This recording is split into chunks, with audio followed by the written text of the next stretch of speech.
Hello, everyone. Welcome to today's episode of Every Damn Day.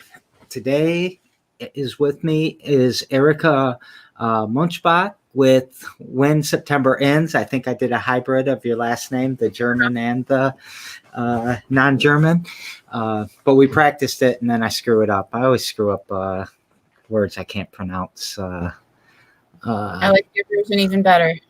Yeah. So we're going to go with Erica for the rest of the time. But so I get it right. Munchbach. That's what we said earlier, right? Yes. So When September Ends. I'm excited to talk about this. And it's an event that's coming up very quick. And I know that people will be interested to hear from you what the event is. So why don't you tell us a little bit about yourself and about your project When September Ends? Okay. Well, hi, guys. I'm Erica, and I never really liked this question, tell me about yourself, but I'm going to give it my best shot. Throughout my life, I've tried and dabbled in lots of different things, but never really experienced a whole lot of success in any of them. So it's hard to identify myself by career or job or anything like that. I've had a myriad of jobs. I've worked in a lab before. I worked in the hospital for 5 years. I have like 120 credits in molecular biotechnology, but no degree. So, it's been an interesting path I've taken. And the path led me to being homeless in 2017. And that was a pretty impactful experience for me. So that's part of the reason why I decided to coordinate this event and make the focus of it celebrating the struggle of someone that's recently overcome homelessness. And the event itself, we usually call it a performing arts showcase and community marketplace, which means that there's like an opportunity for almost anyone to get involved and make a difference in the community. So you could get involved as like a vendor and sell your product, or you could be an exhibitor and talk about your nonprofit, or you could perform. So that just kind of designed it so that anyone could get involved if they wanted to.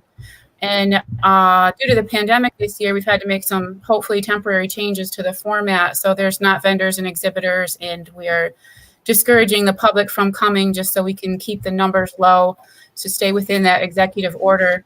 And so we've got like quite a variety of performances, and it's going to be live streamed on the Fledge's YouTube and Facebook platforms.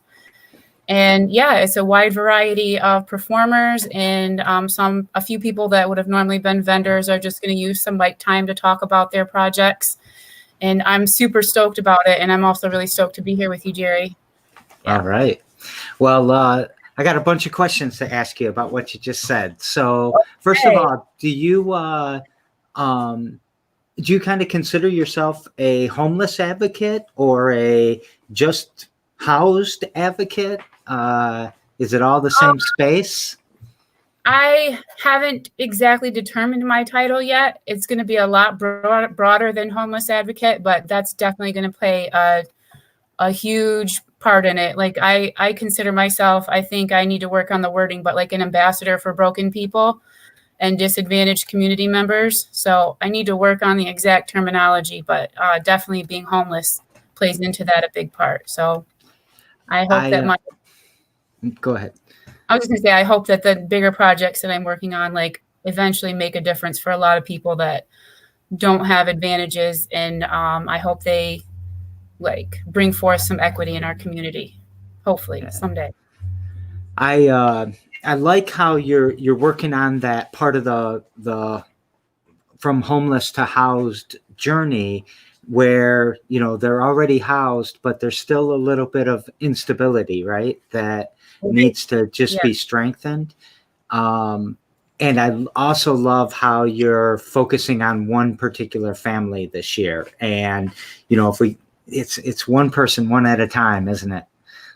Yeah, it's pretty exciting actually, because in the past we've invited all the guests at the Women's and Children's Shelter. And I think that regardless of pandemic or not, this one highlighting and honoring one family, I think that that's definitely a positive thing that's come from the pandemic, because I think I'm going to stick with that going forward to make a difference for this one family and hopefully put connections and relationships around them.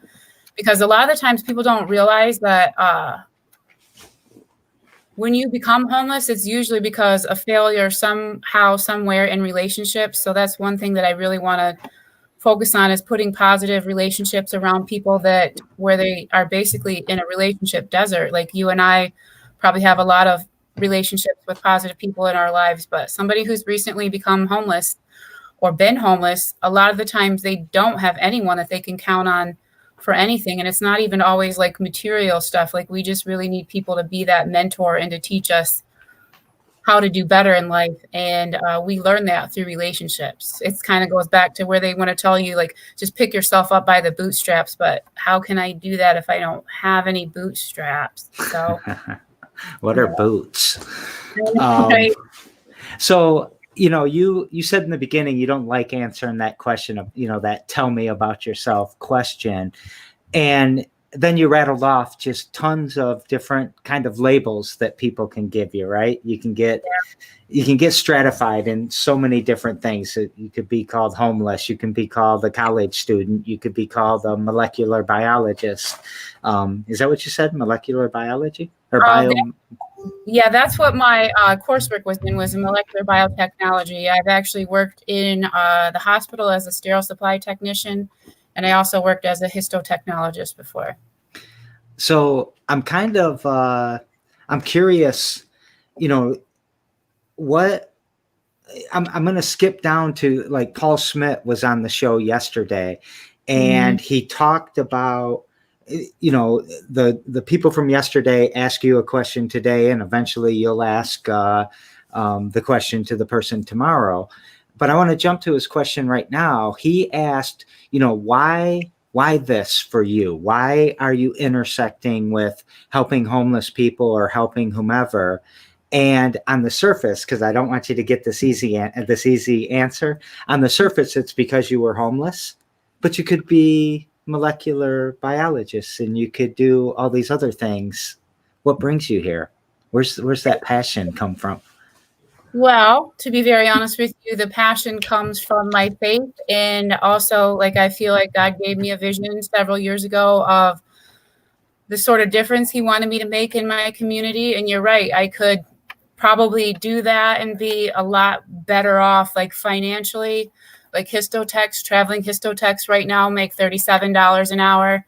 And what I do, I make $0 an hour, but my bills are paid. So I just trust God to provide, and that I will turn around and do the best I can to give back to him with whatever resources he provides me with. So the why is a vision that God gave me, and the sort of institution of the community that the Bible talks about, because a lot of people have this,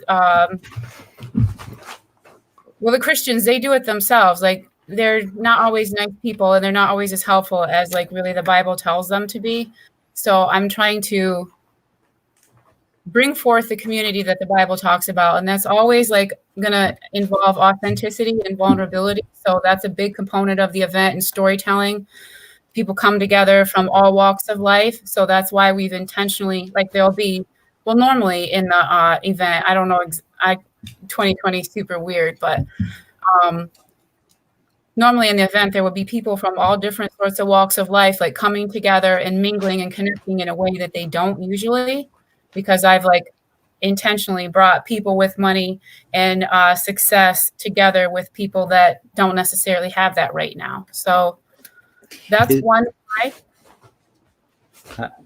Is there something you've been doing every damn day to lead up to the event? Is there a discipline you have?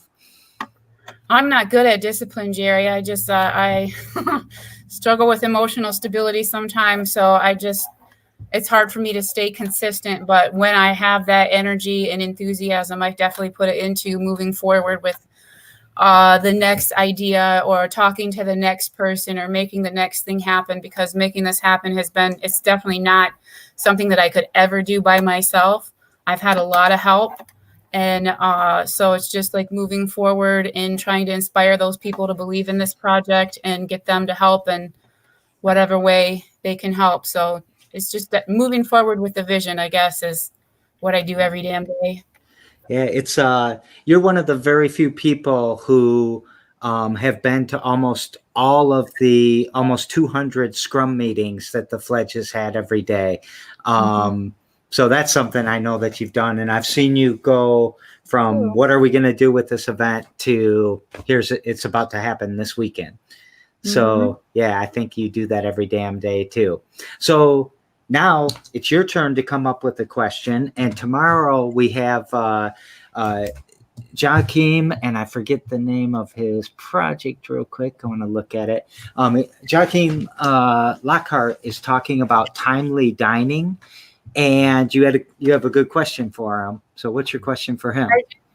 Hi, Joachim. I look forward to meeting you in real life someday. And my question is, how does your endeavor work toward building a more resilient community?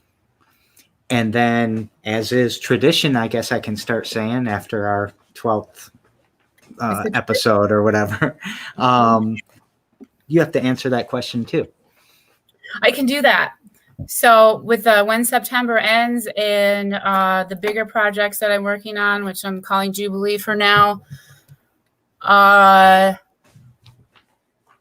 human beings are set up to learn through relationships, and I am trying to put positive relationships around people so that we can transform our community. If you take like one broken person, and we're all broken in a way, so I don't ever mean that derogatory, but if you take one person that's struggling or has struggled and put positive people around them and they can learn how to make their life better, then they can move forward, and they can do that for somebody else in a couple years. Like that was me not very long ago, very troubled and broken, and I've had the great fortune to have a lot of positive people around me. So I just want to kind of move forward with that. And if we all make this sort of thing an intentional part of every damn day, then we could really change our community.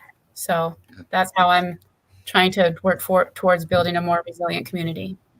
And we love the answer because it's coming right into the center of the Maslow hierarchy of needs. You get those connections going, and you'll go up and build self-esteem and your sense of purpose, and your safety, security, food, and shelter will start to fall into place. So Erica is working at helping people get relationships every damn day, building a stronger community, making us more resilient, and we love you for it. So look her up on Facebook. Look up when September ends this Saturday to see how you can watch it with the Facebook page on the Fledge or the Fledge's YouTube channel.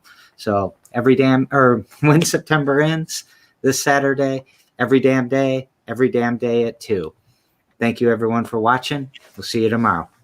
Thank you, Erica. You're welcome. Bye-bye.